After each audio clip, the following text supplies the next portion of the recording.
explain is actually a heresy in Christianity called modalism, i.e.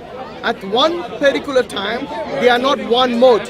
At the same time they are all three modes. So the example of ice, water and steam does not equate the Trinity. So God the Father, the Creator, cannot die. His Son Jesus, whom He sent to earth, did die, but rose again and lives, sits at the right hand of God. So one is mortal and the other is immortal. Do you agree? Jesus is immortal. But even No, when he died, he rose again. wait. Do you know what immortal means? Forever. No, that's eternal. This is a categorical mistake when people they speak English even, and I'm not being condescending to you, because the two words in English, immortal and eternal, have two different Immortal meanings. meaning not die. Absolutely. Did Jesus die? He did die. There you go. So you cannot call him immortal. Am I right? Okay. Yes. What does God say in 1 Timothy 6:16? But then what did God do with you? We're coming there, don't worry. What did God say, or what does the Bible say in 1 Timothy 6:16? That He alone is immortal, who lives in unapproachable light, whom no man hath seen or can see. Okay. When God says that He alone is immortal, can anyone then claim that He's mortal? Okay, if God claims that He alone is immortal, can somebody else then negate that and say, no, God is mortal? If He says immortal, which means not dying, can anyone say He can die? I can't explain that. I don't know. It's very simple. Look, if you and I can die, Yes. we are called mortal. Mortal, yes. Yes, which means to die. Sorry, That's right. ability to die. Jesus came, took the form of a man to walk on this earth. He was immaculate. He was born of a virgin. We believe that with Mary. How that happens, I can't explain. As Muslims, we believe that, you know. I'm a Muslim, and I think most of the brothers here are Muslims. So as Muslims, we believe he's one of the mightiest messengers. He's a prophet of God. He's a Messiah. Yes, and he's born of the Virgin Mary. And he will come. Yeah, we believe in the second coming. So as Muslims and Christians, we have this in common. The Jews obviously negate him even as a prophet, a messenger, or a Messiah. Yes, and his second coming, they negate that. But as Christians and Muslims, we have this commonality. The difference between the three faiths is Jesus, very much so, because one completely reject him. That is the question. What do you do with Jesus? Yeah, that's, I'm telling you. As far as the Jews are concerned, they completely reject him. Yes, as a prophet, a messenger, Not all Messiah. Jews, but Well, I'm talking about the mainstream Jews. Yes. So Judaism as a religion, they reject him as a prophet, messenger, Messiah altogether. The Christians take the other extreme. They raise him to the standard of God, to the level of God. Yes, they call him God himself, even though Jesus never claimed to be God. Are you aware of that? He always said, I will sit by my Father. Yeah, but that doesn't mean he's God. That's right. That's what he will sit by his Father. If you sit next to your dad, you're not your dad. And he also said, you believe in God, believe also in me. Yeah, that's right. If you don't believe in the prophets, if you believe in the prophets, then obviously you'll believe in God as well. Because one of the things in Iman, as Muslim, we believe part of the Iman, part of the faith, is to believe in the prophets of God.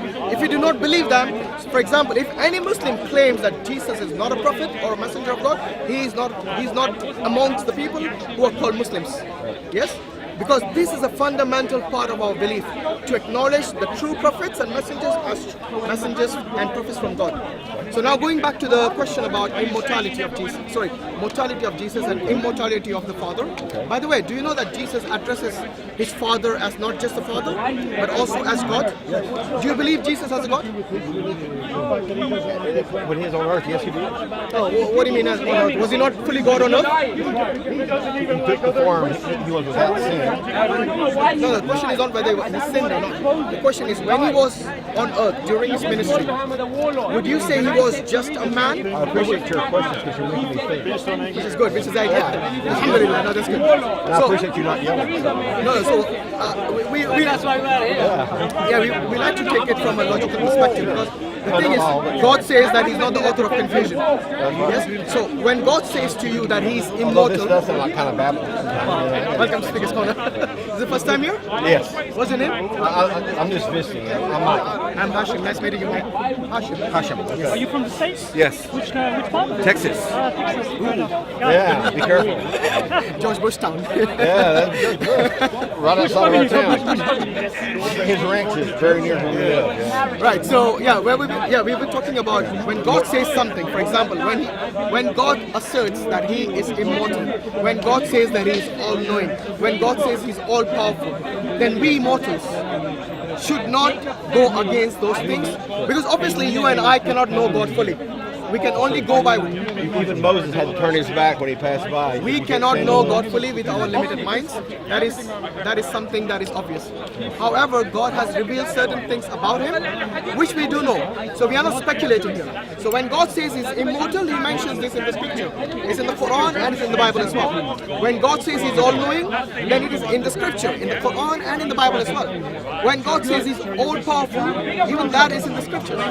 So we are not speculating about this attributes or characteristics of God. This is something that we know from Him because He's revealed this to us. So now with regards to Jesus, would you say Jesus died? Yes. And obviously you believe He rose again? Yes. Yes? As far as Muslims are concerned, we do not believe this bit. So this is one of the differences between Christians and... So we don't believe He was crucified or He died. We believe that Allah or God raised Him to Himself, alive, and He will come back one day in the second coming. No, Jesus will come. And Jesus will come as from the Ummah, from the basically he has to follow what Muhammad the Sharia is. Because in the Prophet said, even if Musa came, today he will have no choice but to follow my Sharia, my way, isn't it? It's a hadith, it's a Sahih hadith. So anyway, I'm digressing. So with regards to Jesus' character, look, Jesus at no point claimed that He was God. Yes, He said He's the way to God. I'm the way, the truth and life. You know, we Muslims, we say amen to that. We have no issue with that because we know that all the prophets, they were the way to God. And if you believed in that way, that is the truth from God. And if you believe that truth, then you will have eternal life. So the way, the truth and the life. The way, the truth and life. And the life is eternal life, which means you have attained salvation. Now if Jesus Himself never claimed to be God, and He Himself worshipped God, should you and I not be worshipping the same God that Jesus worshipped? Absolutely. Yes? So when Jesus was in the Garden of Gethsemane, you know what He did? He fell on His face and He prayed to God. And He said, take this cup away from me. Is there another way? Yeah. I don't like this way. Yeah. Let it be your will be done, not my will. Yeah. And that's what we pray as Christians. Are there any other Christians here? Not right now, but there are. I feel small, you know. I feel small. Yeah. No, there are some over there as well. Oh, okay. Yeah, we're not in Texas. Not all But the thing is, Texas are Christians. it's a bit late now, but normally there are lots of Christians and Muslims around. So yeah, we have lots of Christians in Speaker's Corner. So yeah, what I'm saying is that when Jesus prayed in the Garden of Gethsemane, what was He praying? He said, take this cup away from me, let it be your will be done. So when He says take this cup away from me with your will, what He's saying is that save me from the crucifixion, because He knew the crucifixion is something that is a terrible torture. Yeah. So He was in deep agony. He was literally sweating blood, and He was on His knees, and then He went on his face on the ground, begging God, pleading with God to save Him from that This is crucifixion. the way we plead with God in our lives. So you remember I told you, as Muslims, we do not believe that He died or that He was crucified, but Christians believe this. Now, from your perspective, do you believe this prayer of Jesus, this pleading of Jesus, were accepted or rejected? And since you're asking as a point blank, I guess you'd say that prayer was rejected. But Jesus didn't, because at the very end of that prayer, He said, Father, but not my will, but your will. Absolutely. Take this cup from me. He knew what his... How Christ came and knew. I can't even begin to imagine what that would be like. By the way, Christ's brother was one of the... James did not believe Him early, but later became the leader of the church in Jerusalem. But he was not one of the early believers, because he saw Him as a brother. He was his half brother, wasn't he? So what I'm saying is that with Jesus' prayer. So let me say, go on. Jesus knew what His purpose was when He came to earth. So why is He trying to bail out? Because He took a human form. But He was fully God as well. That's right. But He said, He was thinking, Father God, is there any other way? And basically God said, no. So you are the only one. Which means His prayer was rejected. But no, because He prayed, not my will, not Father, don't. No, but that's a given. And in my life, there's things as Christians. But Mike, that is a given. That is a given, isn't it? When you pray to God, don't you think it is with His will, not your will anyway? when anyone prays to God, they know that it is always going to be with God's will. As a human, so many times I pray, I'm a fallible man, I'm a sinner. Once I accepted Christ, I changed, but I still fight, I still struggle. I can't tell you I've never sinned since accepting Christ in my life. But every day, every moment, all the time I have to yield to Him. And sometimes I'll be more interested in my job or my family or World Cup, whatever. And I've got World to. Cup? I've got to. You follow football? No, I follow American football. Yeah, I thought so. Yeah, but I was trying to get something out of it. So I've got to keep saying, God, because of my desires, I've put you on the background. I've got to submit mine. So many times we try to, the expression we would use is twist God's arm. We try to get God to do what we want. But Mike, I think you misunderstood the question. Look, even if you think that you're praying for your own benefit, for your own, if I may call it selfishness, yes, for your own thing, regardless of what you desire, it is still going to be with God's will, is it not? You see the point I'm trying to make? Look, it's not a simple question. No, whether you say that it is with your will or my will, the point is it is always going to be with His will because He is the Almighty. So whether you like or not. Let me give you an Old Testament example. Yeah, go on. I don't know that this fits. The only thing popped in my mind. Okay. When the people of Israel, they had judges. Oh, yes. All the other countries had kings. And what did they want? They wanted a king. They didn't want a judge. They didn't want a judge. They wanted to be like everybody else. They wanted a king. So the first king was Saul. Saul had a lot of problems. We know David. David was loyal to the king, but because of, if you believe the story of David and Goliath, the large Philistine, that David became very popular and Saul got jealous. So God looked at the people and said, this is not the best for you, but since you're praying it, sometimes I think God will, I struggle with this because sometimes we say God has a perfect will. This is His most perfect thing for us, but then He has a permissive will. He'll allow us to do certain things, and then we have completely out of God's will. Are you talking about free will? Free will, yeah. Well, we are not talking about free will. We're talking about a prayer. But you see, the prayer, you pray to God, I pray to God, Jesus prays to God. Regardless of whether what we desire or not, the thing is, ultimately the prayer is going to be answered by whom? By God. It would be an example like this. I'm today separated from my family. They're still in the States. I'm here. So I would pray, God, watch over my family. You know what? Even if I don't pray that, God is watching over them. No, but that's not the point I'm making. My point is, I don't have Jesus, to pray look, whether Jesus said with your will or my will, the point is, it is always God who's going to be either accepting or rejecting the prayer. What was His main prayer? For example, if a woman who doesn't have children, she prays to God to bless her with a child, and no child comes. And she does not say these words, let it be your will, God, or my will. Still going to be God's will. Exactly. That is the point I'm trying to make. So whether Jesus said this or not is irrelevant. The point is this. What was His prayer? To save Him from the crucifixion. Was He saved from the crucifixion in the Christian version? In the Christian version, in the biblical version, was Jesus saved from the crucifixion? Because that was His prayer, isn't it? It was. It was His prayer, but he also said with your will. But also when I'm trying to think. It's very simple. Look, His prayer wasn't accepted. Was it Daniel or Job that prayed, God, do this, but even if my God doesn't, He is still God. I could pray. No, but we are not denying that. I could pray right here. I could say, God, to show these people that you are God, have lightning strike that tree.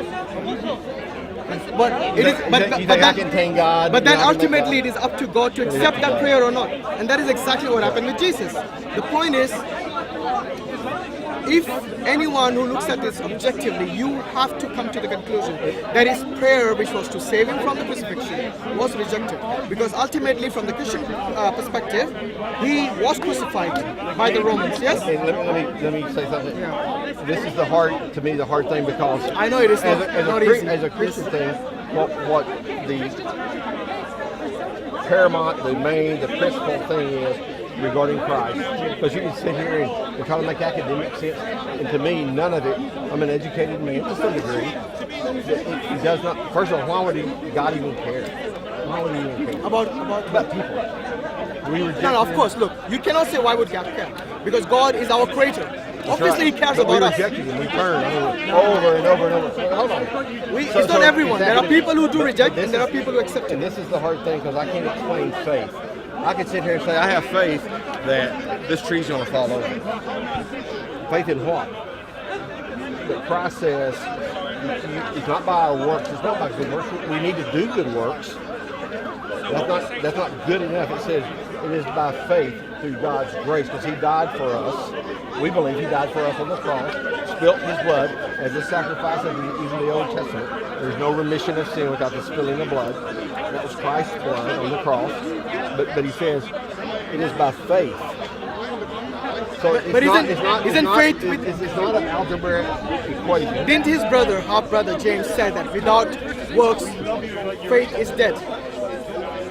Because that is the way you show your faith. No, the thing is, But it's not- you're not saved by but works. you cannot just sit down here and say I have faith and you expect God to basically send you to paradise. You need to work for it. Because you see, all three- everything that you do, your actions, is what you will be held accountable for. It is not just your thought or the way that you have faith in God. Of course, you need to have faith in God. But the thing is, that faith can only manifest in the works you do. And that is when Jesus said, as love a new commandment I give you, that you love everyone as I have loved you.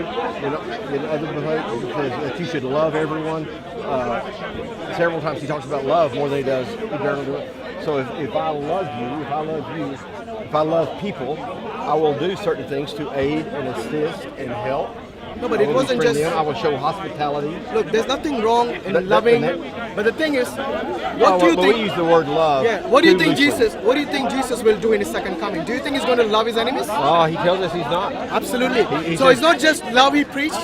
He also said who are must going to be His separate enemies and how He's going to deal with them in the second coming. That's right. Yes? Yes. And His ministry, if you look at the Bible, if you're going to go by love and you're going to only see 3 years of His ministry, that is not all we know about Jesus, is it?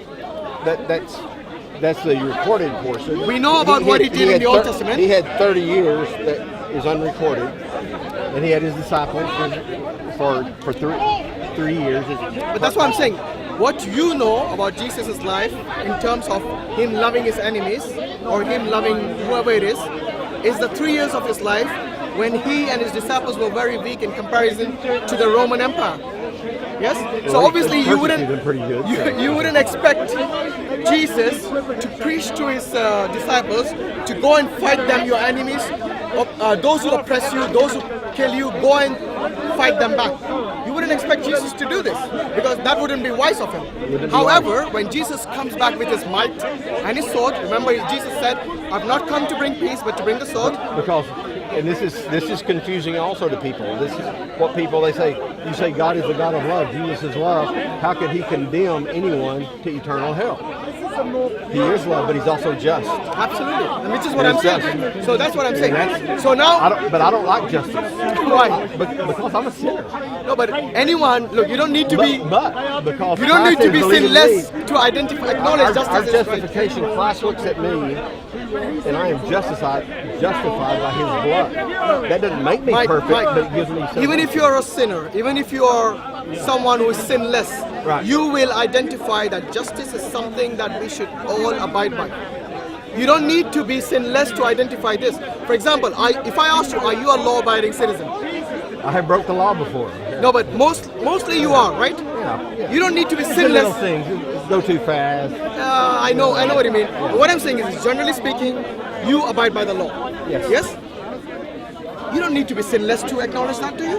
Do what now? You don't need to be sinless. To acknowledge the law, not to acknowledge Absolutely. the So you see, law. I justice. can't be sinless. Justice. No, I'm not saying you are or I am. What I'm saying is that in order to acknowledge that you need justice in this world, you don't even need to be. Christ is going to come in. No, and you don't even need to be religious. Yeah. There are many atheists who will identify right. with this. That justice is something that we should all And one acknowledge of, and take one into of the problems consideration. in America, it may be here too, is that people that say we're Christian, but they don't live that way. They don't live different than the world. And so people that are non-Christian sees and says, I'm as good as, I'll live a more just life than that person that says, I don't need to be a Christian, because if that's what it's about. And so we as Christians have not done a good job. We have failed in living the way for educational purposes. Yes, it is. So the people here, they record it and they upload it on YouTube. And from that we get people who learn from this conversation, and some who comment in the comment section. And it becomes another dialogue. Source, okay. Yes. Okay. Well, I was surprised. I didn't know if they were expecting something to So happen this has been or- like, well, not a new phenomenon, maybe 4 or 5 years. People have started recording. And now many people who cannot attend Speaker's Corner have started to come to Speaker's Corner, or have, at least have become their knowledge of, the knowledge of especially religion. One thing I'm going to have to go. I've got to go back to the university. But So one thing I will tell you, I appreciate the dialogue. I appreciate the civil manner that everybody has. I appreciate No, I mean, I Some thank you others for are your really- time. Some others are really yelling and yelling and yelling. It's nobody's hearing each other.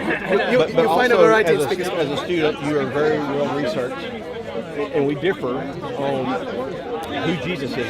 Because as Muslims, we believe in Jesus. Like I told you earlier, if we reject Jesus as a prophet, a messenger, a Messiah, then I wouldn't be a Muslim. So as far as the Christians are concerned, we have a lot of commonality with regards to Jesus. The only thing that we dispute is, one, his crucifixion and death, and the other thing is whether he's a deity or not. So as Muslims, we believe he's one of the mightiest messengers. We do not say that he's at the level of God. Because if you look at the Abrahamic faiths, Christianity, Judaism, Islam, yes, Islam and Judaism both believe that God is one, not a triune God. Okay? I think the only odd ones out are the Christians. Now, if I were to ask you, do you think anyone in the Bible, either in the Old Testament or the New Testament, ever advocated a triune God? Have they ever advocated that God is a Trinity or a triune God, i.e. the Father, Son, Holy Spirit? Throughout the Old Testament, Throughout the Bible. They knew a Messiah was needed and would come. And we believe that Jesus is the Messiah. But did they expect to worship the Messiah? Or would they expect him to be a man who will bring peace? Well, even the disciples, the 12 or 11, however you want to count, misunderstood Jesus' role, because they thought he was going to come as a political God, with force, and they were probably very disappointed. Well, we know they were disappointed in the garden. During the they scattered. They left. Oh, you mean when he was going to be crucified? Yes. Yeah, I'm aware of that. They're like, oh wow, we followed this man for 3 years. We've wasted 3 years of our life on this. But then when he appeared to them after his resurrection, it's like, wow. And even Peter on the beach, when he saw Christ, Peter is always so bold, always so bold. The one that would shout out, oh, I'll never do this, or it always asked the question. He was good. But you imagine when Jesus appeared, he felt pretty bad. No, that's because Jesus prophesied that Jesus called him in and invited him back. Before the he said, you'll deny me. Crows or something, you'll deny me 3 times or something. Peter said, oh no, not me. Absolutely. But he did. Yeah. But my question wasn't about whether Jesus was a Messiah. My question was with regards to belief in a triune God. Did any prophet or messenger or disciple or apostle or even Jesus Christ himself ever preach a triune God? The concept of a Trinity. Did they ever preach this anywhere in the Bible? I can't think of a time. Okay. So what does that tell us? If nowhere in the Bible anyone preached the Trinity, why do the Christians believe in the Trinity, which actually was established in the 4th century in the Council of Nicaea and the Council of Constantinople, which is the year 381? More than 350 years after Jesus, they established this doctrine of the Trinity. Why do you think the central doctrine of Christianity was never taught by any of the disciples or by any of the early apostolic fathers or by Jesus? It was. Really? Why did Jesus ever preach the Trinity? He did. And I don't mean the word Trinity, I mean the concept of it. Right. Because I know the word is not there. Did anyone in the Bible ever preach the concept of Trinity? I believe so. Where? Well, you don't have to give me the exact verse, but just paraphrase it for me. But I would say Jesus talked, because he talked about my Father's house. Even when he when he was trying to prepare the disciples for his passion that was coming, he said, where are you going? We want to go with you. And the disciples asked, he said, where I'm going, you can't go. But where I'm going, in many rooms, I'll prepare a place for you. I'll be with the Father. As the Father has loved me, so have I loved you. So he did this. And then he also told them to stay together until the Spirit came upon them. So Christ preached the Trinity. So how does that equate to the Trinity? Because what you have mentioned so far, and I don't deny this, there are references in the Bible where it talks about the three persons of the Trinity. But you see, the Trinity doesn't mean three. The Trinity means triunity. Means all these three are one being. So any Christian who says to me, yes, the Father is mentioned in the Bible, Jesus is mentioned in the Bible, the Holy Spirit is mentioned in the Bible, I have no problem with that. Yes, they are mentioned in the Bible. A lot better than the Holy Ghost. When I was little, we called Holy Ghost. I prefer the word Holy Spirit as well, because ghost sounds a bit spooky to me. It does to me too. Yeah. All right, so what I'm saying is this: the Trinity doesn't mean three; it means the three are united as one. Now you show me. Three in one. Yeah. So where is this three in one? Because Jesus said, "My Father is greater than I." Yes. Paul said in 1 Corinthians 8:6 that the one true God is the Father. Jesus in this is the same John, John 17:3. He says, "But there is but one true God," and he's addressing the Father. So both Paul and Jesus, both of them have asserted that the only true God is the Father. You know, many Christians say God the Father, God the Holy Spirit, God the Son. I don't know if you're aware of this, but the only true phrase that you find in the Bible is God the Father. You will never find this phrase called God the Son or God the Holy Spirit, because this is a later, what do you say, a later postulation. I hate to cut you off. No, fair enough. I've enjoyed the conversation. It will drive me. It will inspire me to study the Word of God. We call the Bible more. It gives me cause. I have not read the Quran. Would you like to? It tells me that I maybe should. If I give you a copy, would you like to? No, because I don't know. We've got to run Come on. sources, you know. It's a free copy. So,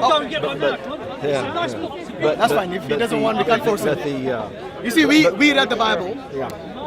And in fact, my faith encourages us to look into other, into the creation of God, and also for us to go and learn things.